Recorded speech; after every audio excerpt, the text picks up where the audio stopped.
Halo semuanya, selamat datang di VLY Studio. Kembali lagi bersama saya, Vera Lois. Oke, kali ini saya akan membahas mengenai coding ya. Tapi kali ini akan agak sedikit berbeda. Saya lihat dalam channel ini itu jarang sekali membahas hal mendasar dalam membuat sebuah web. Jadi untuk video-video selanjutnya, mungkin akan lebih berfokus mengenai hal-hal mendasar yang harus kita pelajari atau yang harus kita ketahui dalam membuat sebuah web. Misalnya hal dasar mengenai HTML, hal dasar mengenai CSS, ataupun hal dasar mengenai JavaScript dan lain sebagainya. Nah, khusus pada video ini saya akan membahas mengenai tag-tag yang ada di dalam HTML. Ya, sebenarnya tag-tag yang ada di dalam HTML itu tentu banyak ya. Dari tag document, tag HTML itu sendiri, tag title, tag H1 sampai H6, tag label, tag P, dan lain sebagainya. Tapi di sini saya akan menekankan kepada tag-tag yang jika kalian adalah seorang pemula, ini yang harus kalian ketahui dulu tag-tag yang ada di dalam HTML itu. Tanpa berlama-lama, mari kita langsung saja ke pembahasannya. Nah, untuk mempelajari HTML, media yang kita gunakan yang jelas adalah ini ya. Aplikasi untuk coding, entah itu Sublime Text, entah itu Notepad++ atau lain sebagainya. Senyamannya kalian ya. Nah, kemudian adalah browser yang kedua, dan yang terakhir adalah XAMPP ya.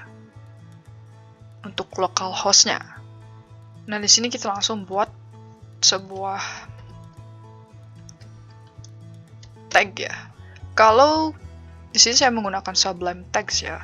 Biasanya kalau saya ketikkan tag HTML gitu, terus di sini akan muncul sebuah rekomendasi gitu ya, yang bisa di enter langsung. Nah, kerangka dasar HTML-nya akan muncul gitu ya. Jadi ada tag document, doc type, kemudian tag HTML, tag head, title, body, dan lain sebagainya. Jika semisalnya aplikasi yang kalian gunakan tidak bisa melakukannya secara otomatis, ya berarti harus diketik secara manual. Nah, di sini untuk tag pertama namanya doctype ya. Jadi ini adalah tag tag penting ya ada di dalam HTML ya. Jadi pasti banyak yang bertanya apa fungsinya tag doctype ini. Sering melihat kalau dihilangkan pun tidak masalah gitu ya. Tapi tidak tahu fungsinya untuk apa gitu. Jadi tag doctype itu adalah tag yang digunakan untuk memberikan informasi kepada web browser tentang versi dokumen HTML yang kita gunakan. Jadi doctype itu adalah kita memberitahu ke dalam browser atau menginformasikan bahwa kita menggunakan HTML versi terakhir atau HTML5 seperti itu. Selanjutnya adalah tag yang kedua, tag HTML itu sendiri. Ya jelas, tag HTML ya fungsinya untuk menandakan bahwa ini adalah script HTML gitu. Yang selanjutnya adalah tag head ya. Jadi tag head ini adalah sebagai wadah dari tag title. Ya tag title tentunya memberikan judul untuk halaman dari HTML itu sendiri. Nah, kemudian tag head ini juga bisa kita sertakan tag link di dalamnya ya. Jadi tag link ini digunakan untuk menyertakan script CSS. Yang dimana script CSS ini kita buatkan file .css-nya di dalam folder, cuman filenya itu berbeda dari file PHP yang kita gunakan ya. Jadi misalkan style.css gitu.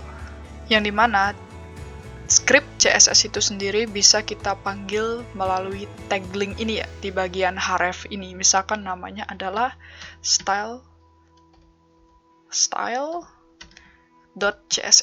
yang dimana CSS ini nantinya bisa digunakan di dalam file PHP ini gitu.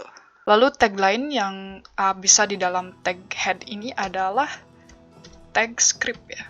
Jadi tag script ini mempunyai fungsi yang mirip dengan tag link ya, cuman dia itu adalah untuk menginputkan file .javascript di src, misalkan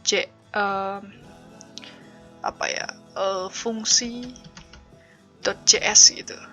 Jadi kita membuat script JavaScript dengan nama fungsi .javascript atau fungsi .js yang nantinya bisa digunakan di dalam project ini juga. Jadi memanggilnya dengan menggunakan script.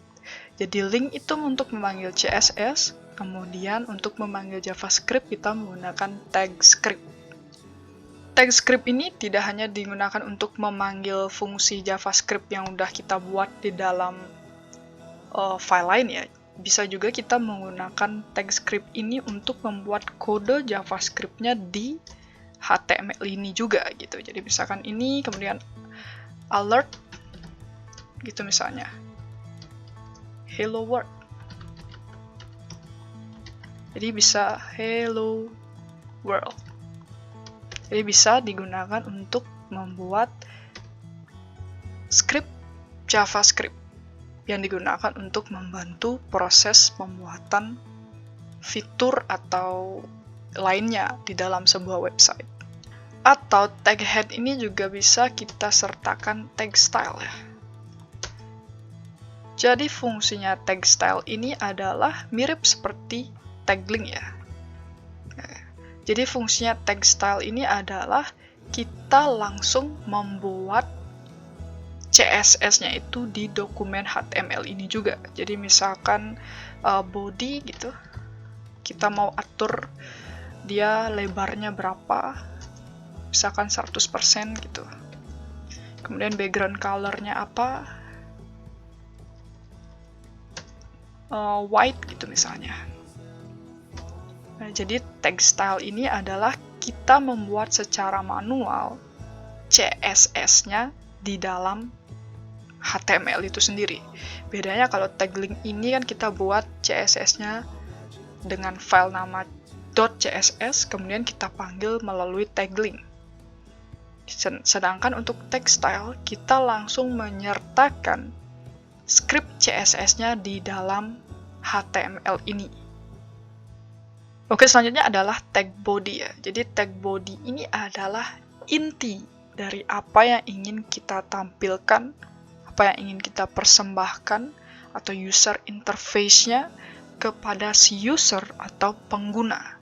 Jadi misalkan kita mau buat form input, form registration, form login, itu kita buat di sini ya, di dalam tag body. Selanjutnya adalah tag H1 sampai H6 biasanya ya. H6. Jadi tag H ini biasanya digunakan untuk membuat judul ya. Jadi bedanya itu dari H1 sampai H2 sampai H6 itu bedanya hanya di ukuran huruf saja. Jadi misalkan kita gunakan H2 gitu. Contoh form gitu misalnya. Jadi contoh form ini tulisannya akan besar, kemudian bold gitu. Nah kalau kita jalankan ya bentar, apa nih namanya tadi? Coba 1 ya, localhost, coba insert, coba 1.php ya. Nah ini tadi alertnya ya, JavaScript-nya yang saya buat, hello world. Nah ini ya, dia H2 berarti agak lebih kecil dari H1, jadi H1 itu yang paling besar ya hurufnya. Kemudian dia bold. Jadi untuk judul biasanya untuk tag H ini. Selanjutnya adalah namanya tag form. Ini. Jadi tag form ini biasanya digunakan ketika kita membuat form registrasi, pokoknya form input ataupun form update gitu ya. Jadi tag form ini fungsinya itu adalah untuk mengoleksi inputan dari user. Nggak cuma inputan ya, jadi dia juga digunakan di dalam form update. Seperti itu, jadi dia ada inputnya seperti method, gitu ya. Method biasanya post gitu ya. Kemudian action. Di action ini adalah, jadi atribut action ini itu digunakan untuk menuliskan sebuah alamat dari file yang digunakan untuk melakukan insert into atau create maupun update ke dalam tabel yang ada di database. Sedangkan kalau misalnya kita membuat file update ataupun insert into-nya ya berhubungan dengan database, itu di file ini juga di dalam PHP yang sama, kita tidak perlu menyertakan action, cukup metode post. Tapi sedangkan kalau insert into atau query update-nya berada di file yang berbeda, jadi misalkan ini coba 1.php ini kita membuat user interface-nya, jadi misalkan form registrasi gitu. Jadi di sini ada form input untuk nama, alamat dan lain sebagainya. Kemudian kita akan kelompokkan form inputnya ini dengan tag form ini. Kemudian kita akan sertakan misalkan namanya insert into.php.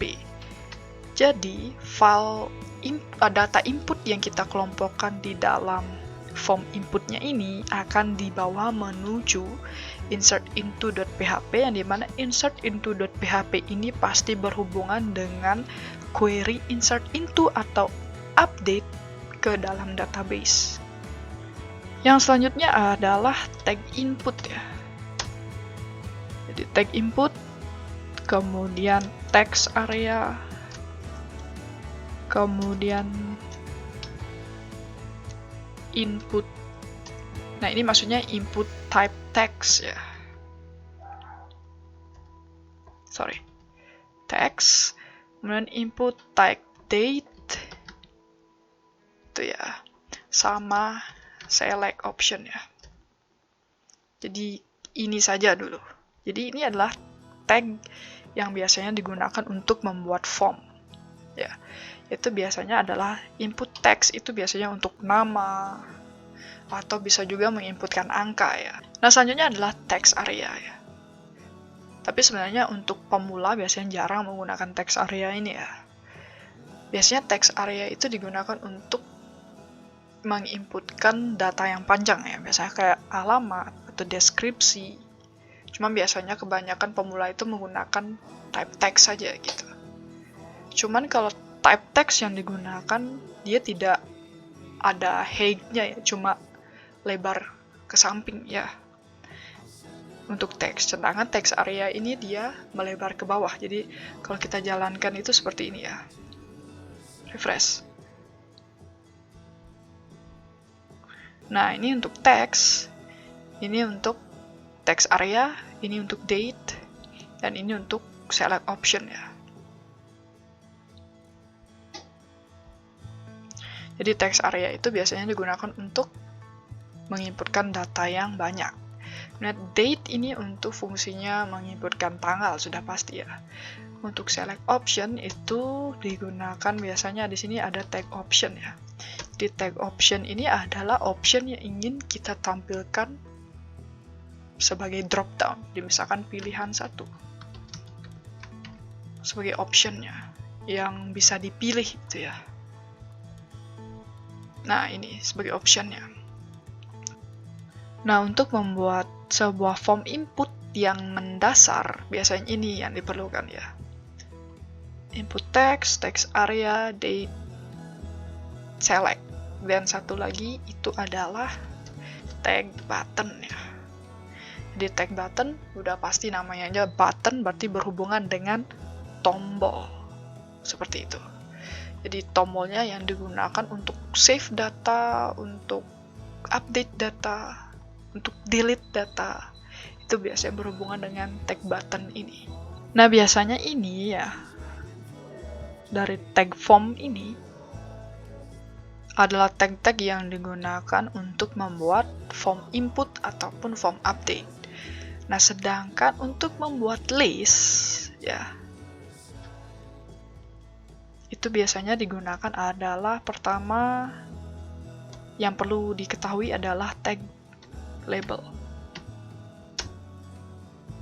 Kemudian selanjutnya adalah tag p. Selanjutnya ada tag table. Kemudian ada di dalam tag table ini ada tag tr. Nanti saya akan jelaskan ya, tenang saja. tag th dan tag td. Jadi pertama adalah tag label ya. Jadi tag label ini harusnya berada di bagian ini ya. Bisa digunakan untuk pembentukan form input ataupun form update ya. Jadi fungsinya namanya saja sudah tag label ya. Jadi dia itu adalah memperjelas. Jadi misalkan ini input menginputkan nama gitu misalnya pertama. Jadi tag label ini kita bisa buat untuk memperjelas inputan ini itu digunakan untuk menginputkan apa. Jadi kita misalkan perjelas misalkan masukkan nama gitu ya. Atau kita bisa buatkan input ini labelnya itu adalah masukkan nama ini gitu. Oke, selanjutnya adalah tag p ya. Tag p ini adalah tag yang digunakan untuk paragraf ya, atau menandakan suatu paragraf. Jadi biasanya fungsinya itu ketika kalian buat sebuah NB gitu ya, NB tolong bawa sapu gitu misalnya, satu paragraf kan. Atau misalkan perhatian, anak kelas ini bawa ini, itu biasanya satu paragraf juga, jadi bisa kita gunakan tag p ini. Oke, selanjutnya adalah tag table ya, namanya juga sudah table ya. Jadi tag yang digunakan untuk membuat tabel ya. Selanjutnya adalah tag tr.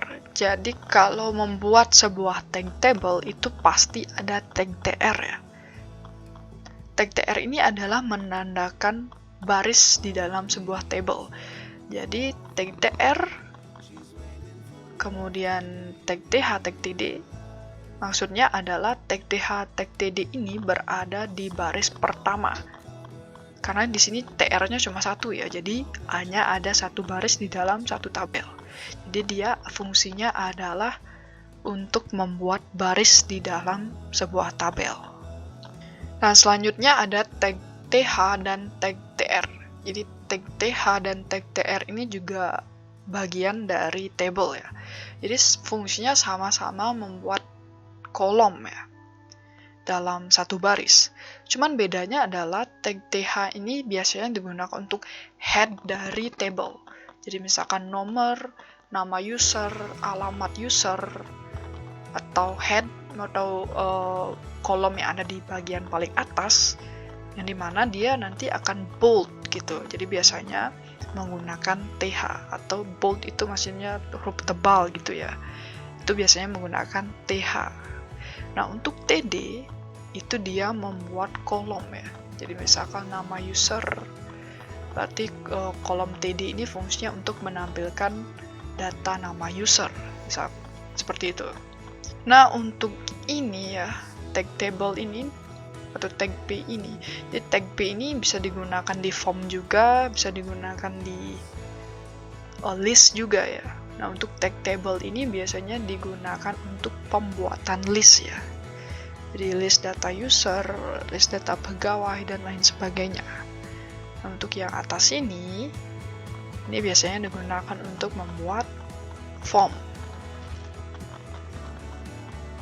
Nah, kemudian di dalam table itu biasanya dibungkus dengan nama tag tbody ya.